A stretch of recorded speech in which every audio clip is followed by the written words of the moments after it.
Hallo zusammen, ich bin's mal wieder, euer Michael, und wie ihr vielleicht in den vorherigen Videos schon so ein bisschen rausgehört habt, ich bin mit meinem Videosetup wieder bei Panasonic Lumix und habe da auch ein bisschen den Vorteil, dass ich in Neuheiten reinschnuppern darf. Also ich habe da ein NDA unterschrieben und darf da neuere Sachen mal ein bisschen ausprobieren und so weiter und kriege natürlich auch News mitgeteilt. Heute, wenn ihr das Video guckt, dürfte der 8. Oktober sein und heute müsste Panasonic um 16 Uhr ein bisschen was veröffentlicht haben. Ich habe das hier schon mal so ein bisschen bekommen und habe es auch da schon aufgespielt, da kommen wir gleich dazu und möchte euch da ein bisschen was dazu erzählen. Beginnen wir doch einfach mal. Es wurde eine neue Kamera vorgestellt und zwar die Panasonic Lumix S5D. Die S5D basiert also auf der Mark I. Jetzt ist es so, die Mark I ist natürlich technisch nicht auf dem Stand, was eine Mark II bietet. Dafür bekommt ihr die Kamera zu einer UVP von 1599 € und das sollte nach UVP her, glaube ich, jetzt auch die günstigste Vollformatkamera auf dem Markt sein. 1599 für eine Vollformatkamera mit 24 Megapixel, mit einem Bildstabi und so weiter. 4K 60, das ist schon ganz ordentlich. Ihr könnt euch das ja mal genauer anschauen. Ich verlinke euch das Ganze dann auch unten. Das sollte jetzt veröffentlicht sein. Wie gesagt, mit 24 Megapixeln, 4K 60 und so weiter ist die Kamera nicht so schlecht. Die unterstützt das DJI LiDAR-System für den Autofokus, kommt mit dem Magnesium-Body, ist Spritzwasser- und Staubgeschützt, also so schlecht ist das Ganze dann doch nicht. Meine persönliche Meinung dazu ist aber, nehmt ein bisschen mehr Geld in die Hand und kauft euch entweder die S9, da habt ihr dann zwar keinen Sucher, oder eben die S5 Mark II bzw. die S5 Mark IIX, weil es da von den Features her und dem Autofokus und so weiter dann doch nochmal ein Level drüber ist. Wenn ihr aber ins Vollformatsystem einsteigen wollt, dann seid ihr bei der S5D wahrscheinlich gar nicht so schlecht aufgehoben. Und wenn wir bei der S9 sind,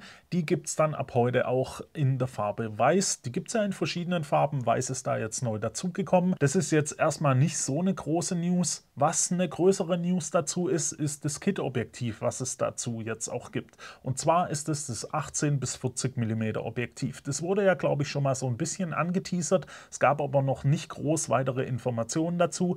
Ab heute sollte das jetzt also auch verfügbar sein. Und das ist wirklich, ich sag mal, was richtig Cooles. Denn ihr bekommt einfach ein kleines Kit-Objektiv, was endlich mal zu einer S9-Kamera passt.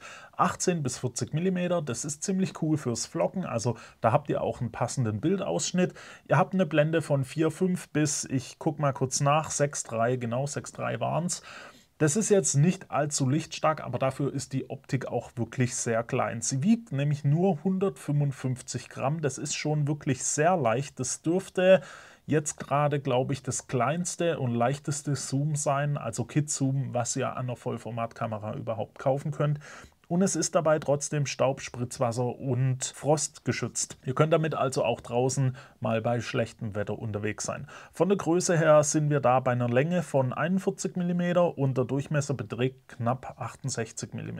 Das ist also wirklich sehr, sehr klein und passt sehr gut an die S9. Das Filtergewinde hat 62 mm, die Naheinstellgrenze liegt bei 15 cm und 7 Blendenlamellen sorgen dann für das Bokeh. Durch die Unterdrückung von Focus Breathing sollte sich das Objektiv also auch besonders gut für Video eignen. Ich hoffe, ich bekomme das Ganze zeitnah mal zum Testen, weil das interessiert mich schon wirklich sehr arg. Gerade das Objektiv an der S9, das dürfte eine richtig tolle Kombi sein. Was ich schon testen durfte, ist die neue Firmware für die S5 Mark IIX. Insgesamt sind neue Firmwares für die S5 Mark II, S5 Mark IIX und auch die S9 rausgekommen. Und da möchte ich euch jetzt noch ein bisschen was dazu erzählen. Fangen wir mit der S5 Mark IIX an. Das betrifft eigentlich auch die S5 Mark II, deswegen können wir das jetzt einfach mal zusammenfassen. Es hat sich nicht viel getan, aber ein bisschen was Cooles schon. So habt ihr hier jetzt erstmal den Support für die Lumix Lab App. Ihr habt jetzt also eine Möglichkeit, eigene LUTs über die Lumix Lab App auf die Kamera zu laden und könnt das Ganze auch mit dem FN-Button als Live-LUT so gesehen nutzen. Das bietet ja schon die S9, jetzt hat es die S5 Mark IIX und die S5 Mark II auch bekommen. Das ist schon sehr cool. Da lassen sich halt richtig tolle Bildstile damit generieren. Was ihr auch habt, ist der Leica Monochrom Film-Look. Also ihr habt da einen Schwarz-Weiß-Look, der sieht auch relativ cool aus, der gefällt mir auch sehr. Der ist eben auch neu dazugekommen. Was auch noch neu dazugekommen ist, ist die Unterstützung für den XLR-Mikrofonadapter. Den könnt ihr hier jetzt also auch nutzen. Ihr habt dann nur leider nicht diese 32-Bit Audioaufnahme. Das wäre noch ein Traum gewesen. Leider ist es da nicht mit reingekommen. Ansonsten habt ihr jetzt noch 5 GHz WLAN, das heißt, es geht deutlich schneller. Und dann wurde noch so ein bisschen die Stabilität verbessert. Ich weiß jetzt nicht genau was. Ich hatte jetzt auch keine Probleme mit der Kamera. Aber hier steht's, es hat sich verbessert. Bei der S9 hat sich schon einiges getan. Und zwar, die Aufnahmebegrenzungen wurden verlängert. Das war ja so ein kleines Problem, dass da die Aufnahmezeiten so ein bisschen begrenzt wurden. Die wurden jetzt aufgehoben bzw. einfach vergrößert, damit ihr da länger aufnehmen könnt. So sollte sich die Kamera jetzt noch mehr für Video eignen. Und dann wurde die Frame-Marker-Funktion erweitert. Und zwar habt ihr jetzt die Möglichkeit, 3 verschiedene Marker gleichzeitig anzeigen zu lassen. Also das ist schon sehr cool, weil ihr könnt euch einfach die, ich sag mal 16:9, 4:3 und so weiter passend einblenden lassen, auch hochkant, sodass ihr nachher im Instagram oder sowas passend aufnehmen könnt. Das ist schon sehr, sehr toll, vor allem in Verbindung mit der OpenGate-Aufnahme. Das hat, wie gesagt, die S9 bekommen. Das ist schon ziemlich ordentlich und dafür, ja, da eignet sie sich jetzt noch mehr für eine recht gute Videoaufnahme. Ebenso wurde das Autofokus-System von der S9 abgedatet. Ihr habt hier jetzt also auch noch die Möglichkeit, Flugzeuge, Züge und Teile von Autos und Motorrädern zu erkennen. Und das ist eine Sache, ich glaube, das kann die S5 Mark II sogar nicht. Da ist die S9 jetzt also sogar besser als die S5 Mark II.